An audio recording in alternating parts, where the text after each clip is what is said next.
You know, for these bigger videos, we'll have like 50 or 60 editors ready to like chop down the footage. MrBeast arrive à produire les vidéos les plus virales de YouTube avec des millions de vues à travers le monde. Mais comment il fait? Quel est son secret? Aujourd'hui, on plonge dans les coulisses de sa post-production pour comprendre le fonctionnement de ses équipes et comment est-ce qu'il arrive à monter des vidéos aussi énormes.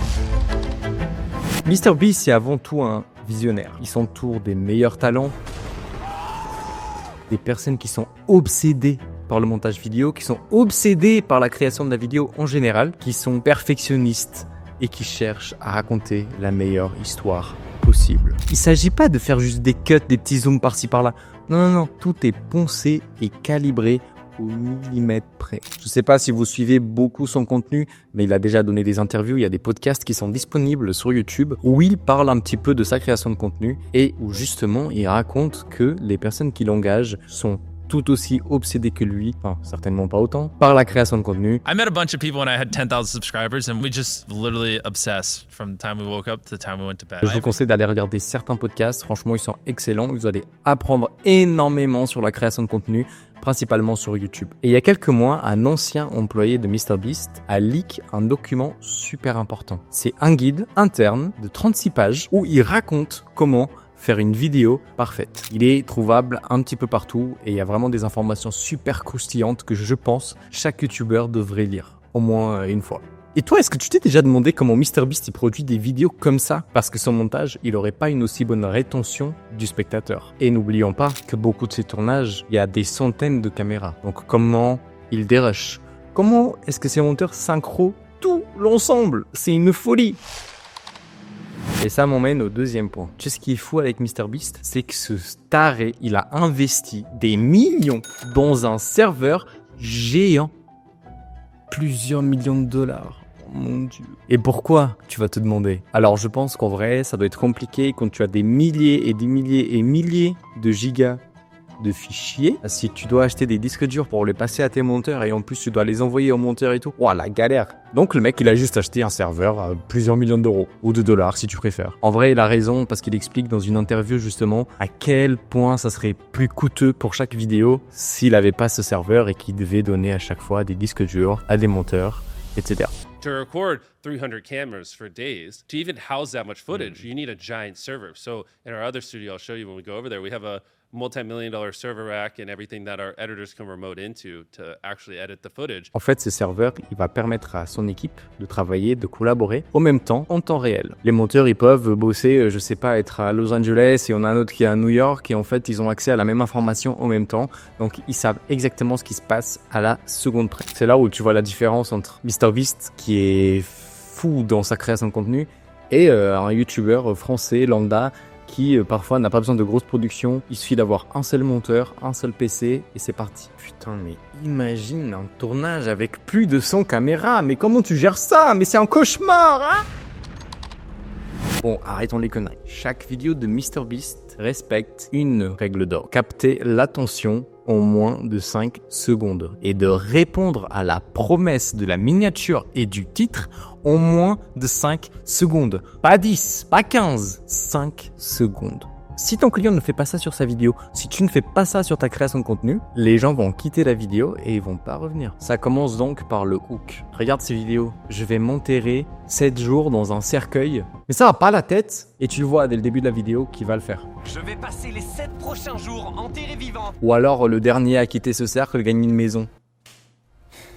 En fait, toutes ces phrases, tout ce qu'il dit, vont te faire rester jusqu'au bout de la vidéo. Et après, il y a le montage qui suit. Il met une ambiance, il te fait les cuts comme il faut, il te fait des animations. Tout est fait pour que tu restes du début à la fin. Chaque cut est réfléchi. Alors, je veux que tu te poses cette question. Est-ce que toutes les secondes de ta vidéo méritent d'être là? Parce que si c'est pas le cas, et d'ailleurs, ça, c'est un vrai problème chez les monteurs aujourd'hui. Je pense qu'on n'en parle pas assez. La majorité ne savent pas faire de cuts, alors que c'est la base.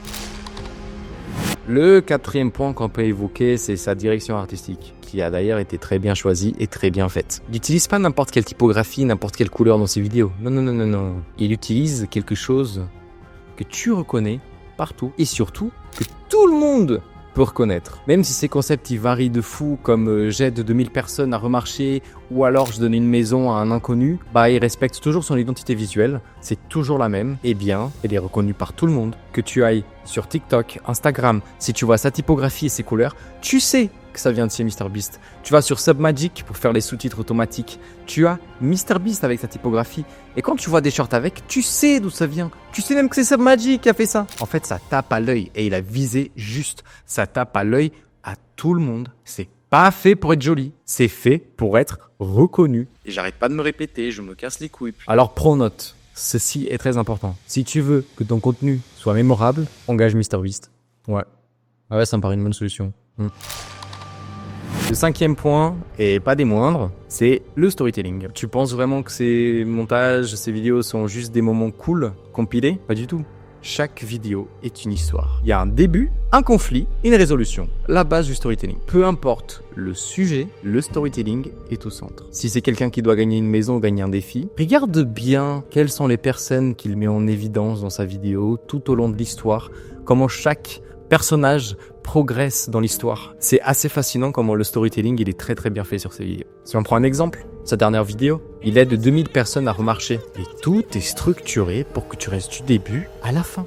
Tape dans l'émotion. Tu regardes cette vidéo, t'as envie de chialer. Et t'as envie de revoir ces 2000 personnes remarcher et être enfin heureuses. C'est fou, c'est addictif. En fait, la leçon ici, c'est que même un excellent montage ne peut pas sauver une vidéo sans histoire. Mais un bon storytelling peut transformer une vidéo simple en une vidéo virale. Le 6e et le dernier point, c'est ces idées de vidéos qui sont de plus en plus grandes. Pourquoi ces vidéos elles explosent autant? C'est pas le montage. En fait, ils misent sur des idées extrêmement fortes, extrêmement puissantes. Beast Games sur Amazon Prime, la folie. Aider 2000 personnes à remarcher, c'est fou. Et tu restes jusqu'à la fin. Tout ça pour dire que t'as pas besoin d'effets spéciaux de fou, des trucs de zinzin dans le montage. Pas du tout. Ce que je veux te dire ici, c'est qu'un montage simple, qui va au but et qui met en évidence les idées principales avec un bon storytelling et un bon rythme, c'est l'essentiel pour un bon montage vidéo. Même si on va pas se mentir, les montages de MrBeast, ils sont assez fous. Il y a de la 3D partout, c'est une folie. Mais bon, là, on va pas rentrer dedans. En fait, le montage, il sauvera jamais un mauvais concept. Mais un bon montage peut transformer une bonne idée en un chef-d'œuvre. Alors, qu'est-ce qu'on peut apprendre du processus de MrBeast? Eh bien, c'est simple. Un mec taré, une équipe de malades mentales et un montage qui sert l'histoire. Des centaines, voire des milliers de personnes qui bossent sur ces vidéos. Des milliers de gigas de fichiers, un serveur à plusieurs millions d'euros et une putain de rétention hors du commun. Crac, il est fort, Jimmy. Enfin bon, si toi aussi tu veux améliorer tes montages, eh bien, oublie pas de t'abonner.